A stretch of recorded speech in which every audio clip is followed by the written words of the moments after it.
সেদিন কলেজ থেকে ফেরার পথে এই মাটির জিনিসগুলো চোখে পড়ে এবং বর্তমানে যেহেতু মাটির জিনিসগুলো অনেক বেশি হাইপ তোলা, তাই মনে হলো আমিও কিছু নিয়ে যাই। এই মগগুলো কত বেশি অ্যাস্থেটিক দেখেছেন। আমার ফ্রেন্ড কিন্তু একটা চুজ করেছে এবং সে এখান থেকে একটা নিয়েছে। আর এগুলোর প্রাইস মেবি 120 টাকার মধ্যে ছিল, মানে 120 টাকা করে ছিল। আর এই যে স্টারের মতো এইটার দাম ছিল মাত্র 90 টাকা। কি সুন্দর তাই না? আর এই যে ল্যাম্প বা কুপি আপনারা যাই বলেন না কেন, এগুলো হয়তো ছোটবেলায় অনেকেই দেখেছেন। এগুলো দেখলে আমি আসলে নস্টালজিক হয়ে যাই, ছোটবেলায় অনেক দেখেছি।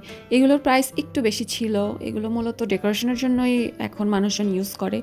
এগুলোর প্রাইস ছিল 250 টাকা করে পার পিস। তো এগুলো আমরা নিয়ে নাই। এরপরে আমি একটা মগ চুজ করেছি। এই মগটা, হ্যাঁ, এটা কাপ পিস দুইটা মিলিয়ে 90 টাকা ছিল। কিন্তু দুঃখের বিষয় হলো বাসায় এসে এটাকে ভালো করে গরম পানি দিয়ে ধোয়ার পরেও যখন এটার মধ্যে গরম চা খেয়েছি, এটা থেকে খুব বাজে একটা স্মেল বের হয়েছে। কেন বের হয়েছে জানি না, আপনারা জানলে অবশ্যই কমেন্টে জানাবেন। Thanks for watching.